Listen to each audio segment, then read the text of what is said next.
In the quiet moments, that's where I'll find a little room to breathe, leave it all behind. Give me room to breathe, I need some time to heal my heart, to clear my mind. Gonna love myself, yeah, I believe in the power of me. Just give me room to breathe.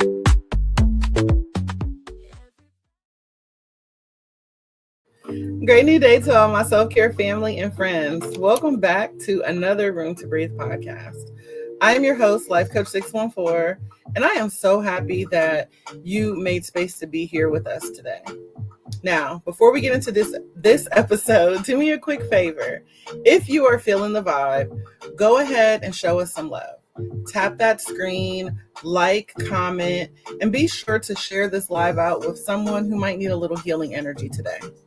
And if this is your first time here, welcome. Or even if you haven't already done so, be sure to hit that follow button. Subscribe to our channel so that way you never miss a new episode when it drops. And of course, I want to personally invite each and every one of you to check out our digital home at theselfcareclub.org. That's where you'll find everything from affirmative apparel to motivational merch and free resources to remind you every step of the way that you are supported and that you're not in this alone. We are healing in community, growing one breath, one moment, one day at a time. So today, wherever you are, maybe you're driving, maybe you're cleaning up the house, or maybe you're taking a well-deserved pause just to catch your breath. I want you to slow down for just a moment and check in with yourself. I'm going to ask each and every one of you, how's your spirit doing today? Pause and check the chat out here, y'all. How's your spirit doing today? Miss Shonda, Miss Kale, Miss Glow, Sig Bees. Really, truly, how are you doing? Not that surface level, I'm okay. Right? How we doing, y'all? Okay, Miss Shonda said, I'm wonderful. Amen. Y'all know me. My answer is tired as hell, but alive and well. That's my truth, y'all. Your girl tired, but I'm alive and I'm well. Too blessed to be stressed, right? And again, you guys, in this space, we don't have to wear the mask, right? The mask that we tend to wear for the rest of the world, right? So don't feel, like you have to come in here and give some I'm fine, right? In this space, we celebrate who we really are, how we really are, right? We get to be. Miss Kale says, blessed and excited for what the day brings. Amen. Rich Risings with Glow, welcome in. So before we dive into today's conversation, you guys, I just want you to take a deep breath with me, right? Something that we take for granted on a regular. Take a breath with me. Inhale through your nose. Exhale from your mouth. Welcome into Just in Time. Breathe in and exhale. Inhale peace. Exhale pressure.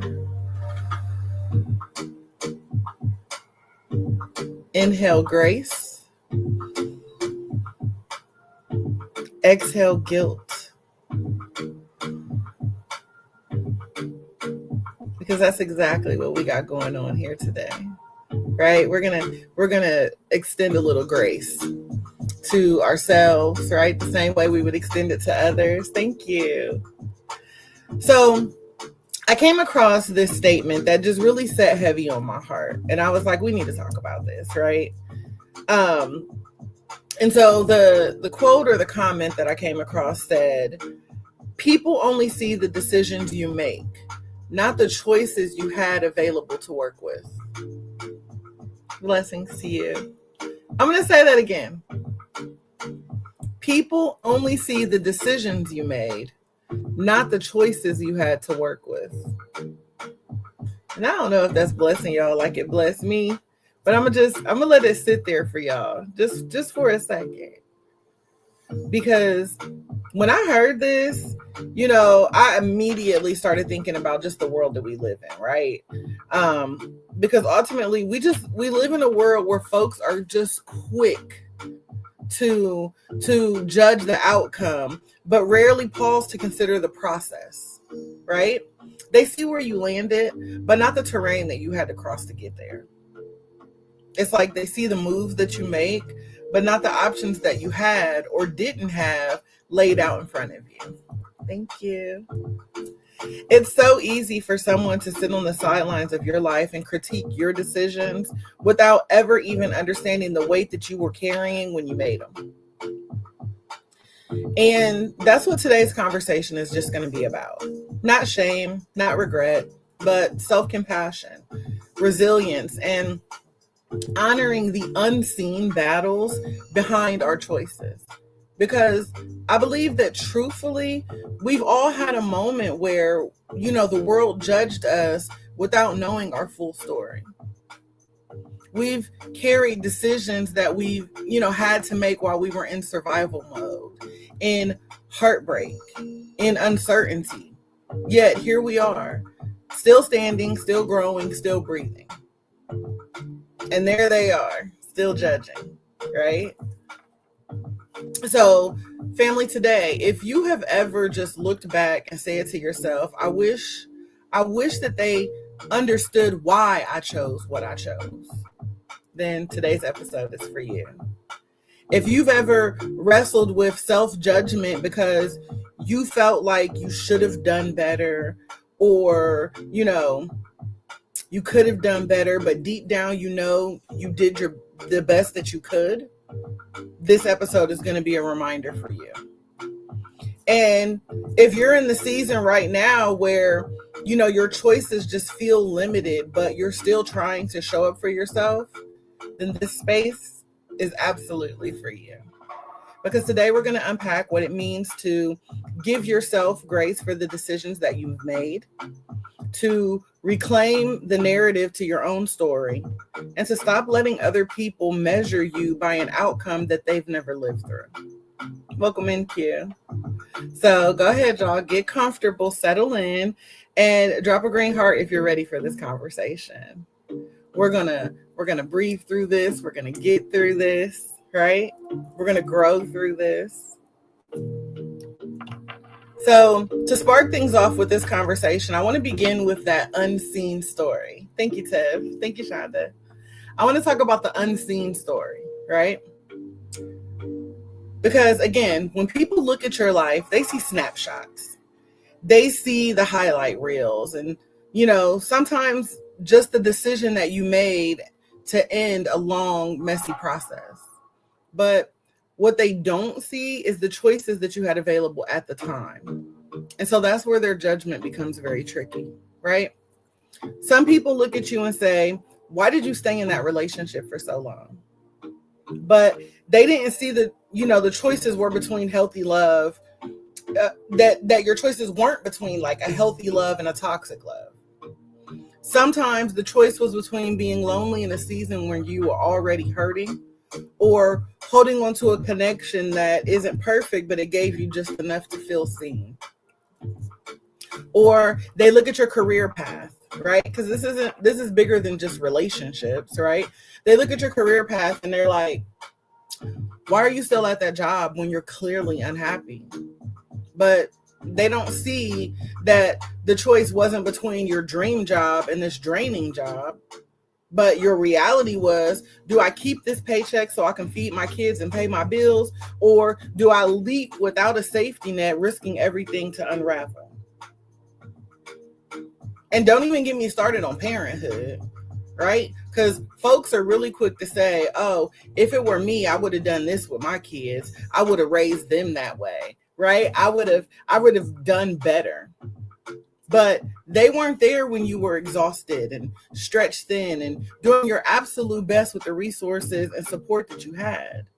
They weren't in the room with you when you had to make the decision on buying groceries or paying a utility bill. They don't know the weight of those quiet sacrifices. And you know, here's the truth.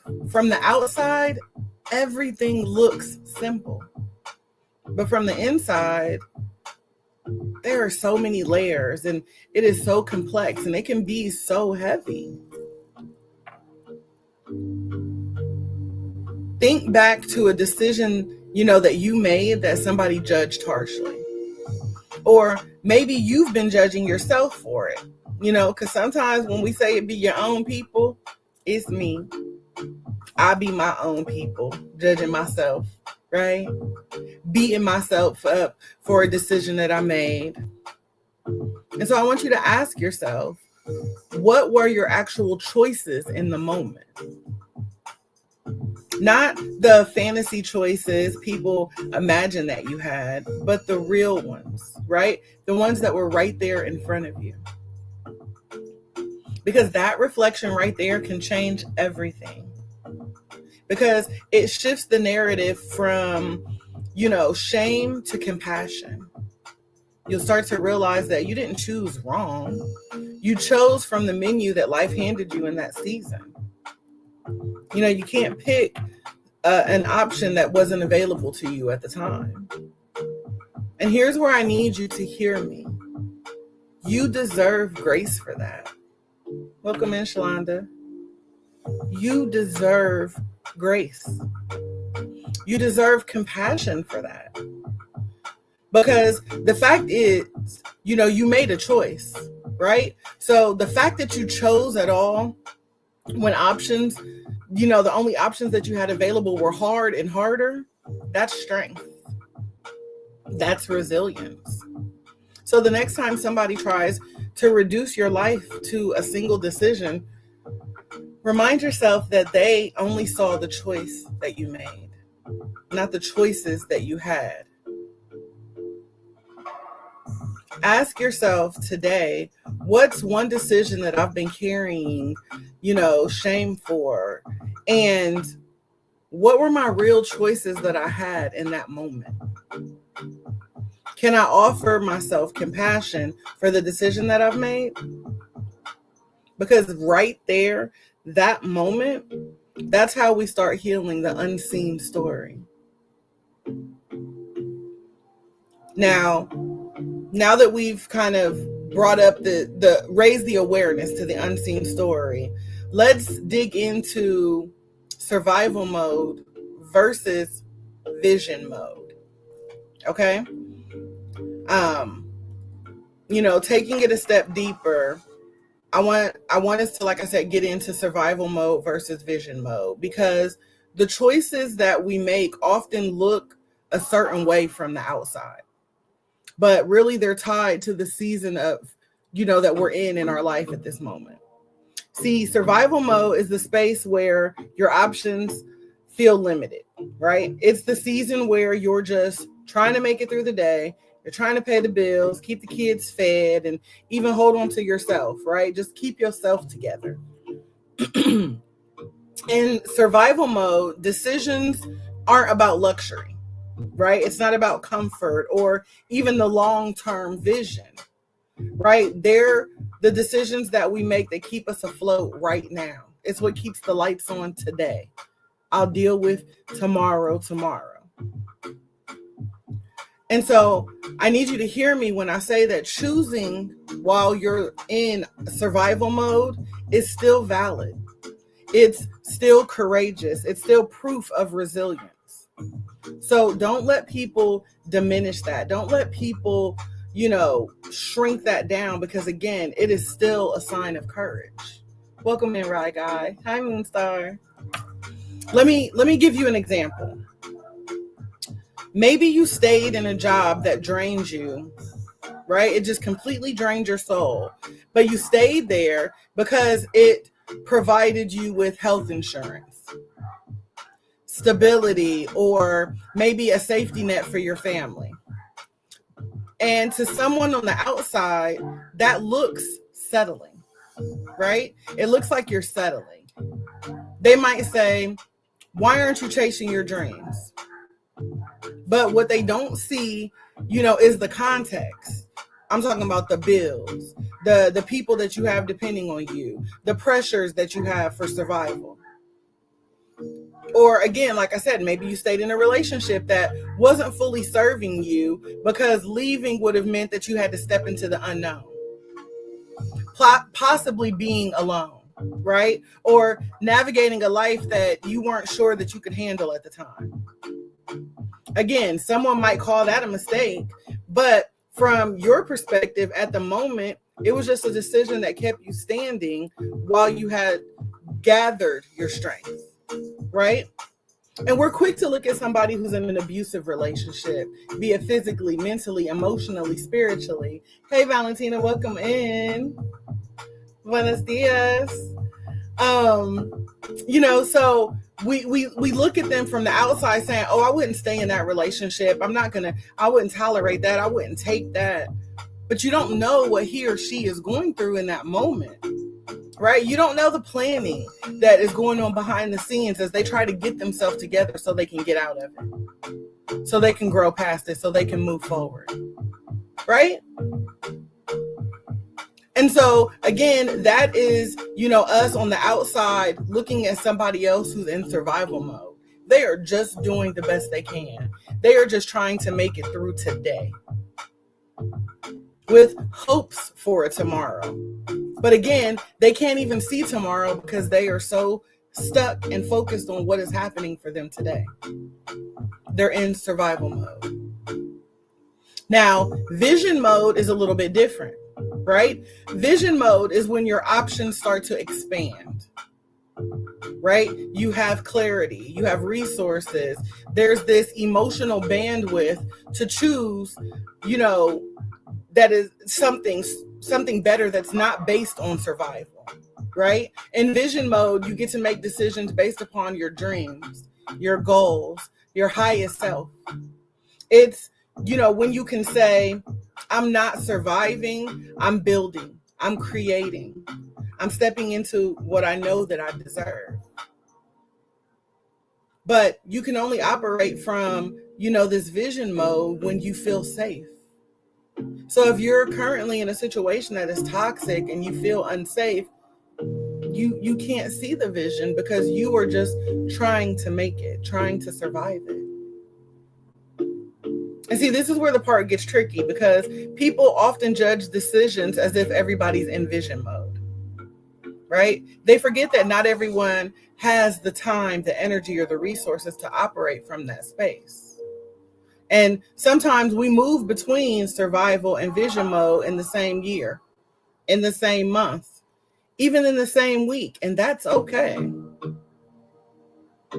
What I want you guys to take away from this is the knowledge to know that your choices don't define your worth. They simply reflect your season. And it's okay if you were in survival mode. It's okay that, you didn't have the clarity or the freedom that you wish that you had because you made it through. You're still breathing. And that right there is sacred. That's what's important. So today I invite you to ask yourself, where in my life am I still operating from survival mode? And how can I honor my decisions while I'm preparing to step into my vision mode? Because again, this is just a season. Remember that every single choice you make, whether it's from survival or vision mode, is a part of your story, and your story deserves to be told with truth, with grace, and with dignity. So there's no need to be ashamed. It doesn't matter which mode you are operating from. There is no need to be ashamed. Stand tall in your truth. And so now that we've talked about survival versus vision mode, I want to, again, take it even deeper, right? Something that I feel like really weighs on our spirit, and that is the privilege of hindsight. You've probably heard the phrase hindsight 2020, right? Hindsight is 2020. And yeah, that's technically true. But let me tell you what nobody else is going to tell you. It's not a judgment of your past. It is simply a reflection of someone looking back from a safe, informed place and not a single ounce of that is happening while you're in the storm. So when we say hindsight is 2020, what that means is when you look back to what's behind you, hence hindsight, you can see things clearly. So for all of the toxic situations that you've overcome, when you look back, you're like, damn, I missed all those red flags. I should have known better. I knew he wasn't no good for me. I knew that she wasn't ever going to love me in the way that I needed. I just knew that, right? But in the moment, we don't know that because we are in the storm. We are fighting for our life. We are fighting for our survival, right? And so, we have to understand that hindsight is a luxury, right? It's like standing on the mountaintop after the storm has passed, looking at the valley that you had to cross when, the river was rising, right, Kale? When the wind was blowing and, the path was muddy and unclear. But now that you're standing at the mountaintop, now that you've gotten through it, you can see the path clearly now. What's the song say? I can see clearly now the rain is gone. I can see all the obstacles in my way, right? And so now when we're out of the thick of things, right, we can see clearly and, we see all the things that would have made sense, which should have made sense, things that look obvious. But back then, you were navigating in the dark. You were doing the best that you could with limited information, limited emotional bandwidth, and limited energy. Welcome in, Butterfly. And so hindsight is something that is so sacred. And, a hard truth, people love to use hindsight to measure your decisions, right? They love to say, if it were me, I would have handled it differently. Like when I hear that, it just eats me up, y'all. Or they say, why didn't you see that coming? I would have saw that a mile away. But here's the thing. They weren't the ones that were awake at 2 a.m., heart racing, asking God how you're going to get through the storm. They're not the ones that had to pay your bills, take care of your kids, balance your family dynamics, deal with the grief or the heartbreak. They didn't have all that on their plate. They weren't the ones standing in your shoes, carrying your weight, walking through your fire. And yet somehow their judgment sneaks in and it starts to feel real. And sometimes we do it to ourselves. Because again, sometimes we be our own people sabotaging ourselves, right? That imposter syndrome kicks in. We replay our decisions over and over and over again, telling ourselves, if only I would have done this, if I had only said that, if I had only left sooner, right? I want you guys to know that what you did in the moment wasn't a mistake. It was just the best option given to you. And you used what you had to work with in the moment. That's strength. That is courage. That is resilience. Think about it this way. Everyone has a season, right? We all have seasons in life where our choices feel impossible. Maybe you had 3 doors in front of you and none of them were perfect. Maybe one door looked bad, one door looked worse, and one was unknown. And you made a choice. Even if it wasn't perfect in hindsight, you made a choice. That takes guts. And that's the part that people miss. Welcome in, no fear, no doubt. Right? That's the part that people miss. They see the outcome and forget the battlefield that you have to cross to get there. Thank you, fam. There was a time in my life where I had made a decision, and if somebody was on the outside looking in, it might have seemed like I was settling or giving up. But in the reality of it, I was just tired.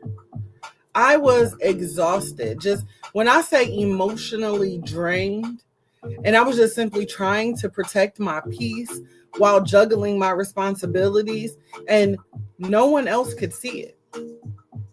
From the outside, it looked like it was just a simple choice. But from the inside, it was a lifeline. And yeah, in hindsight, it looked a little obvious now what I should have did. Thank you, butterfly. But at the time, nothing was obvious to me. Nothing made sense to me. But I made a choice and I stood on it. Right? And it worked out to be for my good. It worked out in my favor. But again, everyone else looking at it, they just wanted to pass judgment on it. They didn't really know what I was dealing with. And even the people who were close to me who could see it, they were privy to things that the outside world wasn't privy to, they still passed judgment on me. Why did she stay in the relationship for so long? If this person is physically or mentally, emotionally, spiritually abusing her, why did she stay? But they didn't realize that leaving meant giving up every single thing that I had. They didn't understand that, when you have a toxic connection to a person, that even when you leave, that relationship doesn't necessarily end. So, staying, like I said, sometimes in toxic relationships, sometimes staying in it for a while is what that person has to do, so that way they can escape. And I'm talking about like fully escape, where they don't have to look back over their shoulder. They don't have to live in fear. And, for some people, a restraining order is not a protection. So again, they tolerate it until they can get away from it. Yet that doesn't stop the world from passing judgment, So I want you guys to take a moment again to just reflect on your own life. Like I said, I want you to think about a decision that you made that other people or even you looked back and said, I should have done that differently. And if you guys are anything like me, there's probably several situations, several hundred situations that you can look back on and be like, yeah, I should have did that differently, right? So again, think about just a decision that you made, and looking back, you're like, I should have acted faster. I should have moved quicker. I should have never put myself in that position. I should have, like I said, done things differently. And now I want you to ask yourself, did you have the clarity and all the information that you needed to make the choice? Did you have the emotional strength that you have right now? Did you have the resources then that you have right now? My answer, no, I didn't. Right? And I'm pretty sure many of your answers are no. We didn't have that. We didn't have the resources. We didn't have the knowledge. We didn't have the courage. We didn't have the strength then that we have now. And so if your answer is no, which it probably is, it's time for you to release the judgment and give yourself grace. Welcome in, Tiffany. It is time for you to show yourself some grace. Here's the takeaway when it comes to hindsight. Hindsight is always clearer than what you had to see at the time. And that's okay. It's meant to teach us, not to shame us. It's meant to give us wisdom moving forward, not to guilt us for what's already done. So the next time that someone, and when I say someone, I'm also meaning you. The next time someone else or you use hindsight to judge your choices, I want you to pause and simply say, you weren't there when I was making the decision. You don't know the weight that I was carrying, and yet I survived, I grew, and I'm still here. So even if I didn't make the best choice, I made a choice. And that choice kept me standing here today. Your past oh goodness, why I can't say decisions. Your past decisions are not failures. They are proof that you've navigated what you had to navigate. And sometimes surviving is the victory that no one sees. Remember that your story is yours. And the more you honor the choices that you made in the context that you had, the more that you reclaim your power and your peace. And that's what this is all about, right? That's what this healing thing is all about, reclaiming our power, taking back everything that was taken from us. But in order to do that, we have to release the judgment. We've got to start embracing the grace. And so now that we've, walked through this unseen story, we talked about survival versus vision mode and the privilege of hindsight. Welcome in, Chris. It's time for us to dive into something that can truly shift your spirit, which is releasing judgment and embracing grace. So many of us are carrying weight that isn't ours to carry. Over the years, we have picked up so many other people's luggage and we've just toted it around with us, right? This weight isn't ours to carry, or at least not in the manner that we think. We are constantly replaying decisions over and over and over again, thinking, I should have done better. I should have been smarter. I should have known what I know now, then, right? But I want you guys to hear me, that self-judgment is not helping you grow.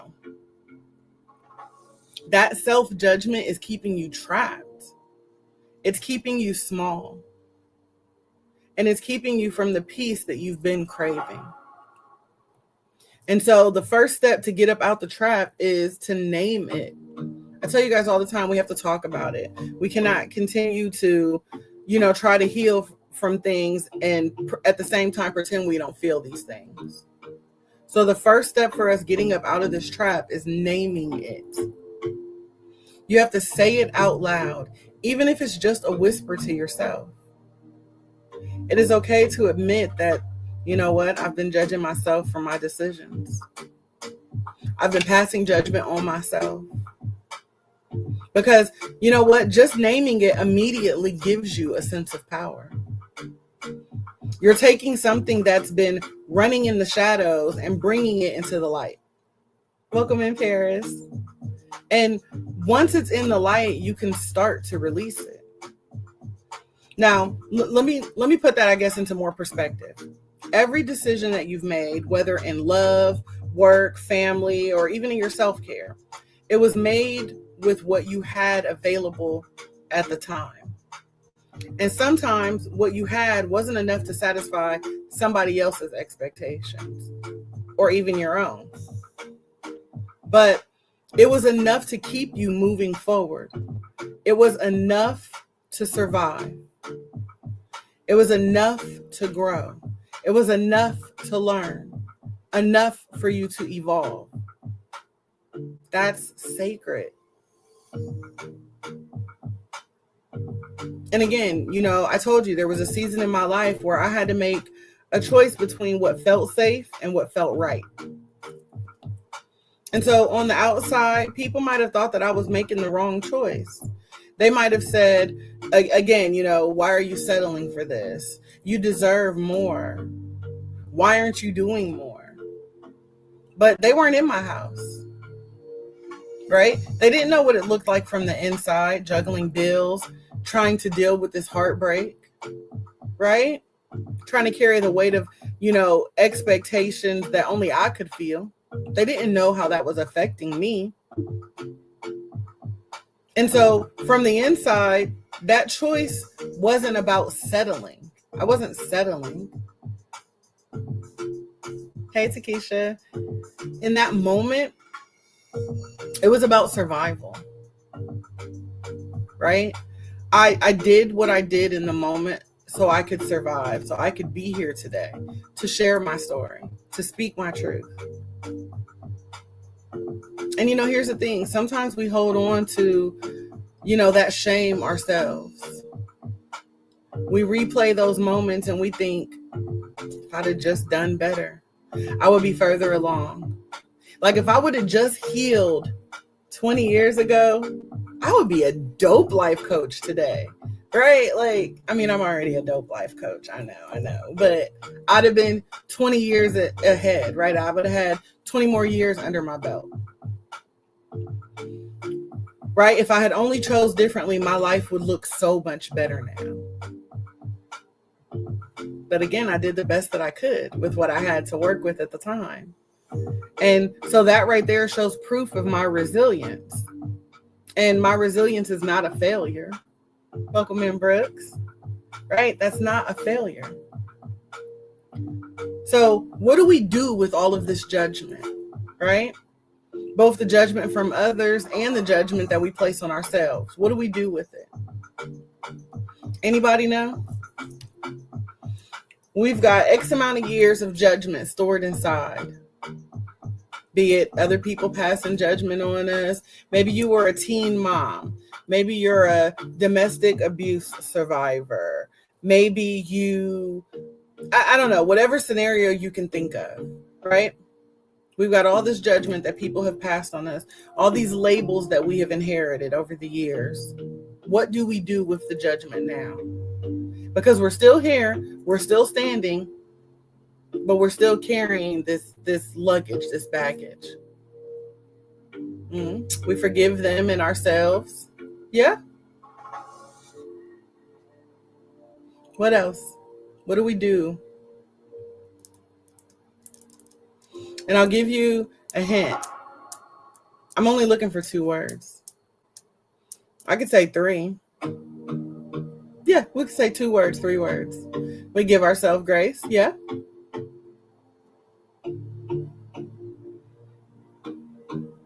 Let me see if anybody else got anything else. What do we do with the judgment? What do we do with this luggage that is not ours to carry? I know that's right, Brooks. Brooks said, let them think what they want to think, honey. Right track. Come on, Shonda. That's right. We release it. We let it go, y'all. We release it. And now that sounds easy, right? Okay, coach, you said we release it, but how? Well, we reflect and reframe, right? I want you to think about one decision that you've been carrying shame about. And now, when you have this idea of the decision, now you reframe it, right? You reframe it not as failure, but as an act of courage. You ask yourself, given the information, the resources, the tools, the emotional strength that I had then, was it really a bad choice? Chances are it wasn't. It was more about survival mode, a learning moment, a stepping stone, right? So our first step was to release it and reframe it. Release, reframe. Yes. Well, I'm sorry, reflect, reframe. I'm looking at your comment. In order to release it, we start by reflecting and reframing it. Yes, Kale. Yes, yes, yes. Number 2, we extend compassion to ourselves. We show ourselves grace, right? All the things that y'all said. Visualize your past life. The one that, where you had to make that choice. Visualize it standing in front of you. The person you were then. One of the things for me, right? I visualize the 7-year-old me standing right in front of me.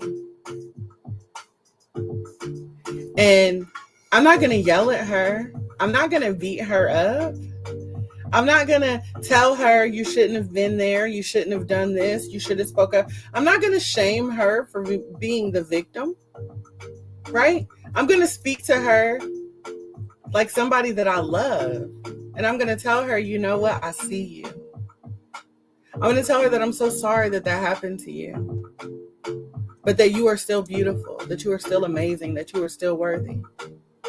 Even in the moments that you don't see that in yourself, right? I'm going to let her know that I honor her. I'm going to tell her that she did the best that she could. And her decision to stay silent then, it was the best that she had to work with, right? You did the best that you could. And just that simple act of showing yourself compassion, that can help to dissolve the guilt that you feel, the shame that you've been carrying over the years.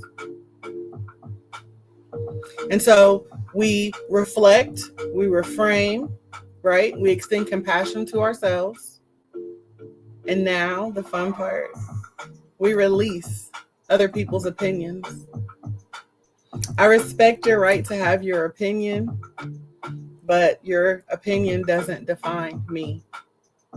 Your perception over my situation doesn't change my situation, right? So it's very easy for us to hold on to resentment when somebody criticizes our choices. But the truth of the matter is their judgment has nothing to do with you. Absolutely. Their judgment has nothing to do with you because they weren't in your shoes. Even if they've walked a similar path, they weren't in your shoes. They didn't carry your load. Their opinion doesn't define your worth. And so the more you begin to release it, the lighter your spirit becomes. Ask yourself, what judgment am I ready to release about a past decision? How can I reframe that choice as evidence and proof of my resilience, my strength, my survival? What story about myself am I ready to rewrite? Rewrite with compassion, right? Instead of shame.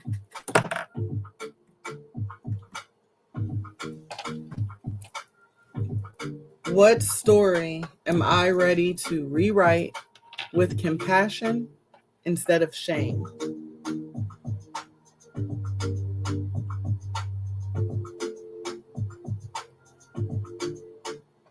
Adding affirmations for yourself are also an amazing tool because, again, it's important that we speak life over ourselves, that we get rid of this negative self-talk.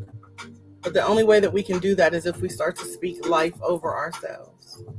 So we say, I release judgment of myself and others. Welcome in, Janelle. I embrace grace as my guide. I honor my journey, my choices, and my growth. One of my favorites is I am enough, even when others don't understand my path. I am enough, even when others don't understand my path. My story is mine to tell, and I choose to tell it with truth and compassion. See, we can grow up in the same house and have a different lived experience. We can grow up in the same house, raised by the same parents.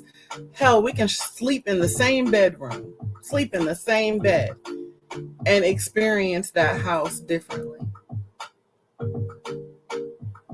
And so when you look at things that way and you understand that even though we may have walked side by side, hand in hand, our experiences are still different. Therefore, my story is mine to tell.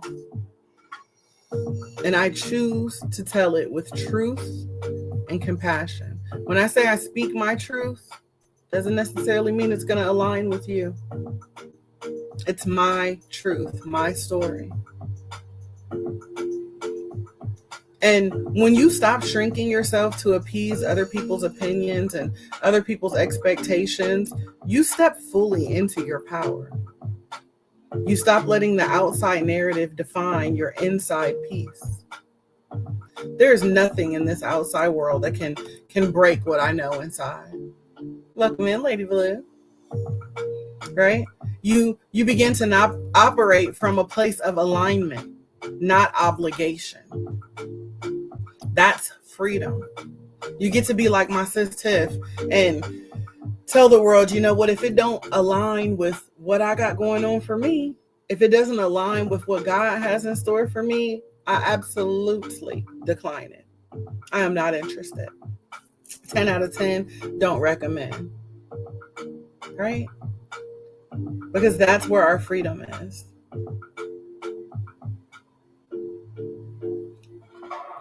So here we are, y'all, in the final stretch of today's conversation. And I don't think that we can end this without really giving or taking just a moment to talk more about reclaiming our narrative. Spark Motivation, welcome in.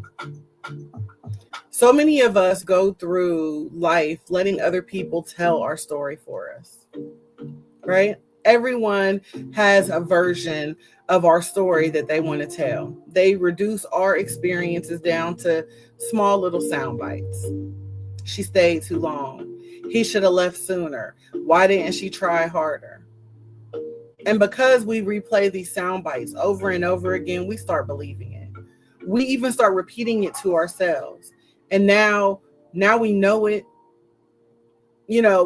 and before we even, know it, before we realize, now all of a sudden we're carrying somebody else's interpretation of our life. And we start to live it as if that is our truth. But real healing lets you know that your story belongs to you and that you get to tell your story on your terms. You get to say, yes, I made that decision. And yes, I faced a storm. And yes, I survived with my dignity intact. Sure, I could have done it a different way, but I didn't. And I'm still here. I'm still standing. I want you to think about this for a second. Every single choice that you made, whether it was from survival mode or vision mode or some space in between, that was a piece of your journey. And so when you start telling your story through your own lens, you reclaim the power that other people are trying to take from you. You stop shrinking yourself to make other people comfortable. Welcome in, Nita. Right? You stop apologizing for your growth, your boundaries, and for your pace. This doesn't mean that we're going to ignore lessons or growth, right? Reclaiming our narrative isn't about excusing poor choices that we've made. It's about honoring the context of those decisions that we made with intention and with the courage that it took for us to make those decisions. It's about giving yourself credit for navigating life with what you had to work with at the time. And that's okay, Brooks. We are masterpieces and works in progress at the same time. But you're still here and you're still standing. So it's time for us to start seeing these decisions that we've made as, seeing them as strength, not weaknesses. When you reclaim your narrative, you stop living reactively in other people's opinions. You stop shrinking to fit into other people's comfort zones. You stop apologizing for the very life that you work so hard to navigate. And, in that process of reclaiming your story, you find your freedom. You discover your peace. Remember, family, healing is not about perfection. It is about perspective. It is about reclaiming your truth and embracing your journey and giving yourself the grace that has always been your birthright. And today in this space, I hope you feel a little lighter, a little freer, and a whole lot more empowered to own your life on your terms. Your takeaway for this week would be that your story is sacred. Your choices are valid. Your life is a masterpiece. Even if it's a work in progress, I want you to go forward and paint it with grace and resilience and love. Thank you, Proverbs 31 woman. You guys, drop a green heart in the chat if you were feeling the conversation today. If anything in this episode hit home.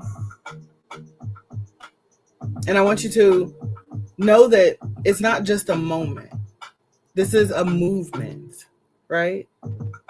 This is something that we get to do. And so conversations like this are a movement towards honoring ourselves, trusting our journey, reclaiming the narrative that is rightfully ours. Thank you, ladies.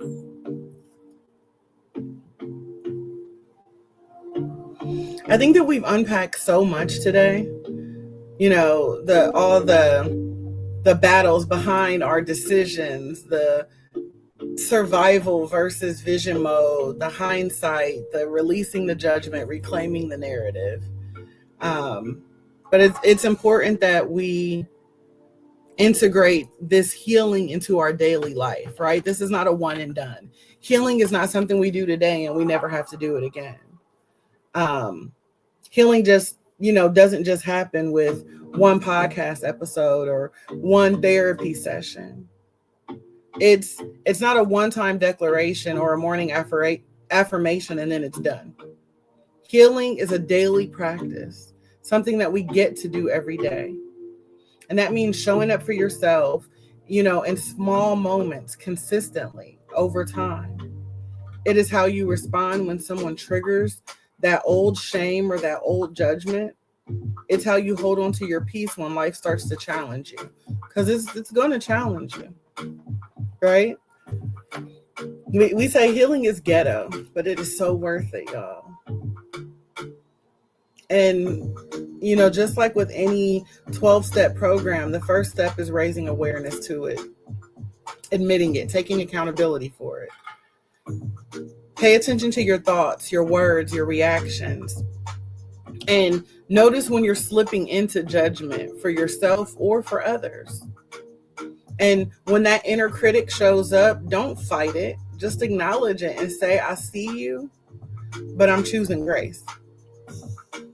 That simple act alone is so revolutionary. It rewires your brain to operate from compassion instead of guilt or shame.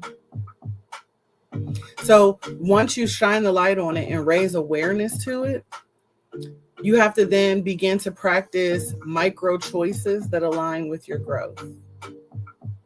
Because we know that, again, healing is cumulative, right? And so every single small act counts. And so for you, maybe it's setting a boundary with a coworker, taking, intentional time for self-care, journaling your thoughts, or even simply just saying no without feeling guilt.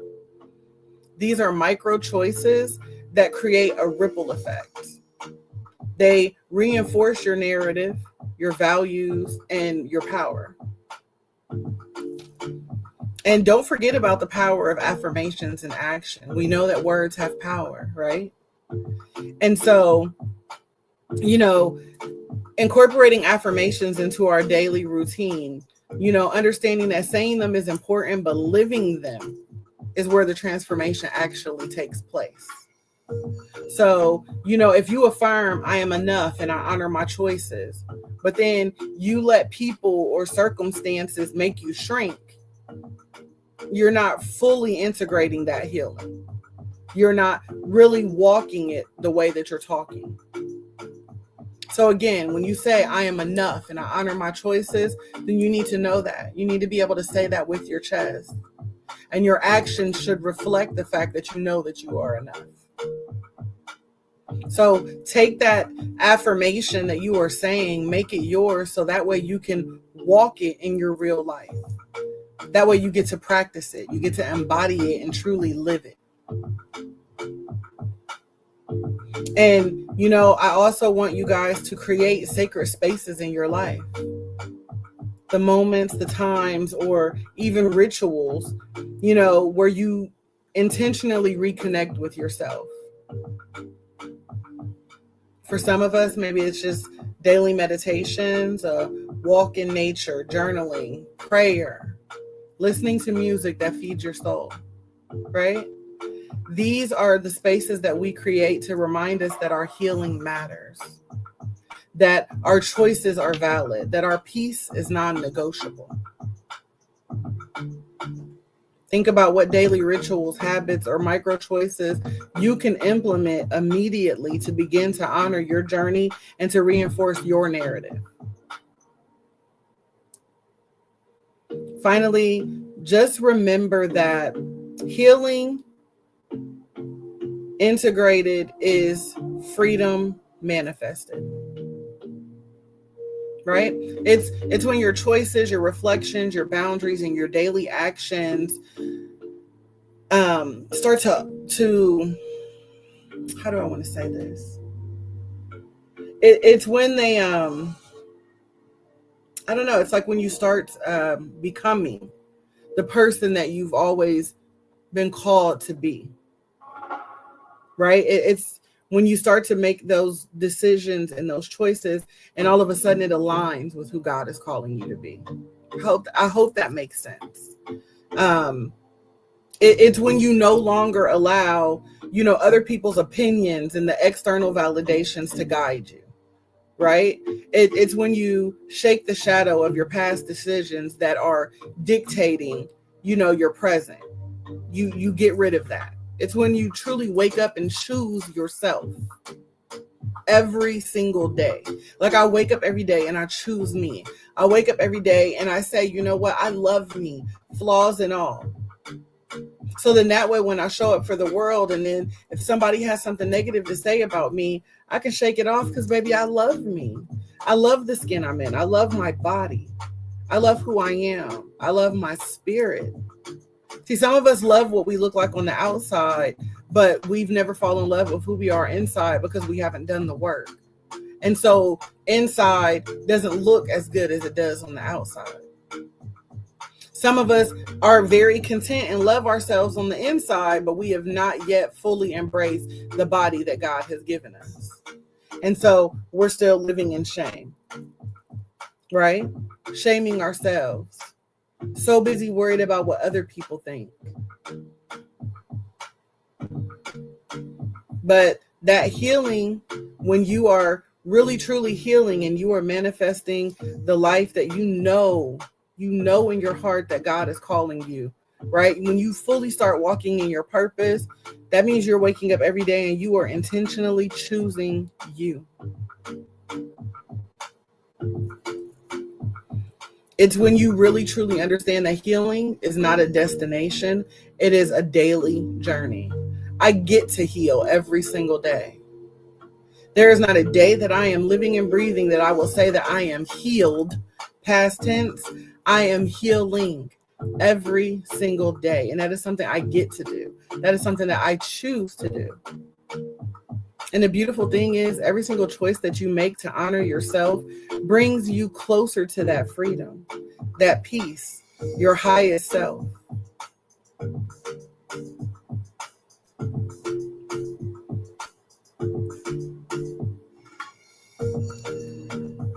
So yeah, if I had one final gentle reminder, it would just simply be that you survived. You survived.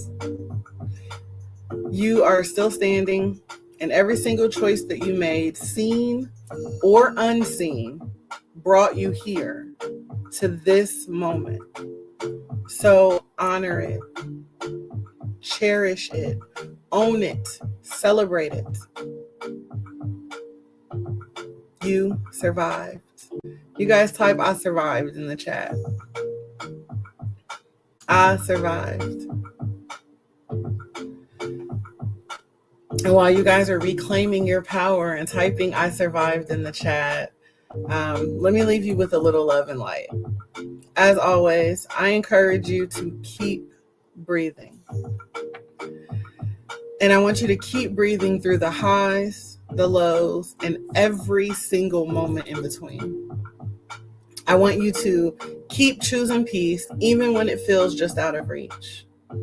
And to know that if you have nowhere else, that here in this space at the Self-Care Club, you will always, always, always be seen, always valued, and always supported. So don't be afraid to take up space, speak your truth, and make a little room for you to breathe. I love each and every one of you to life, and I am praying that your day is not just amazing, but aligned, intentional, and yes, on purpose, filled with purpose. Remember that your story is sacred, that your choices are valid, and that your healing is real. And your life, it is yours to live. This has been another Room to Breathe podcast, and I cannot wait to connect with you all again soon. Thank you.